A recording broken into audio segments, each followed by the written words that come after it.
നമുക്ക് ഒന്ന് രണ്ട് മിനിറ്റ് ഒന്ന് പ്രാർത്ഥിച്ചിട്ട് ഭക്ഷണത്തിന് പോകാം. നമ്മൾ ഈ അനുഭവിച്ച ഈ അതിമനോഹരമായ വിസ്മയനീയമായ ഈ അത്ഭുതാവഹമായ ആ ദൈവത്തിൻ്റെ ആത്മദാനം, ദൈവം നമുക്ക് വേണ്ടി തന്നെ രക്ഷാകരമായ ആത്മദാനമായി നൽകിക്കൊണ്ട്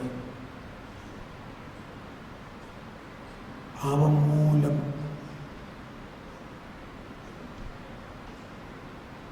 മരണം വന്ന മനുഷ്യവംശത്തിനെ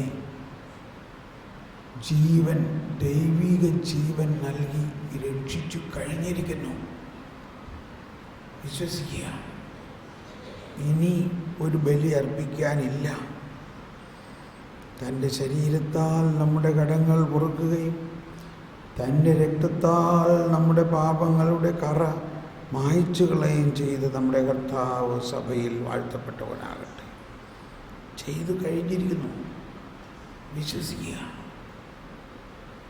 ദൈവത്തിൻ്റെ അനുഗ്രഹീത ജനമേ, കർത്താവിൻ്റെ മേച്ചിൽ സ്ഥലത്തെ അചകണമേ, നിങ്ങളുടെ മേൽ അവിടുന്ന് കൃപാവരം ചൊരിയട്ടെ.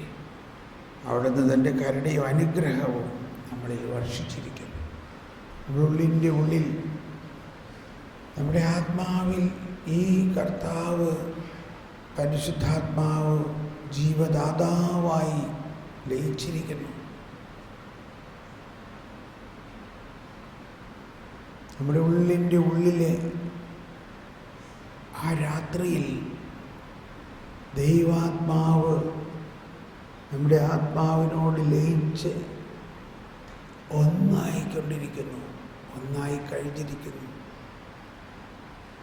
അതനുഭവിക്കുക.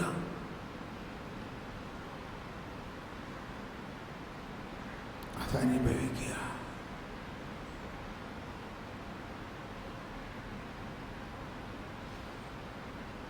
ആ അനുഭവം നമുക്ക് മാത്രമുള്ളതല്ല. ഞാൻ നൽകുന്ന ഈ അപ്പം എൻ്റെ ശരീരമാണ്.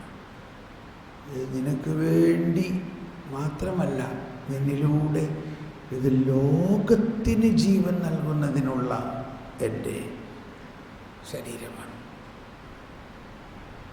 ഓ എൻ്റെ ആത്മാവിൽ പരിശുദ്ധാത്മാവേ, ഈ കൃപാവരം നമ്മെ ജീവിപ്പിക്കുന്ന നമ്മുടെ കർത്താവ് ഈശോമിശിഹായുടെ കൃപാവരം നാം എല്ലാവരിലും സമ്പൂർണ്ണമാകട്ടെ.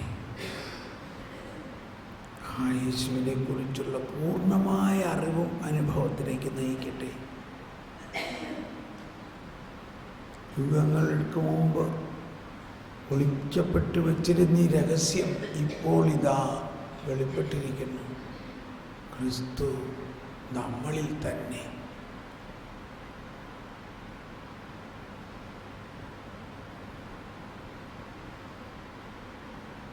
ഈ ആന്തരികമായ ഈ സൈലൻസ് നിങ്ങളെ വളരെ വിലപ്പെട്ടതാണ്. ഈ ധ്യാനത്തിന് ഏറ്റവും ഇൻറ്റിമസി, ഇതാണ് ഇൻറ്റിമസി. ഈ ഇൻറ്റിമസിയിൽ നിങ്ങളങ്ങ് ലയിച്ചിരിക്കണം.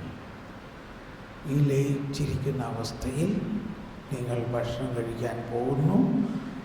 നമ്മൾ ഭക്ഷണം കഴിച്ച് അല്പം വിശ്രമിച്ചെല്ലാം കഴിഞ്ഞിട്ട് 2:15 വന്നാലോ? 2:15 സിസ്റ്റേഴ്സ് റെസ്റ്റ് എടുക്കണം. അവരൊക്കെ 2:15 വരയ്ക്ക് മതിയാവോ? കേട്ടോ? 2:15 2:15 വേണം.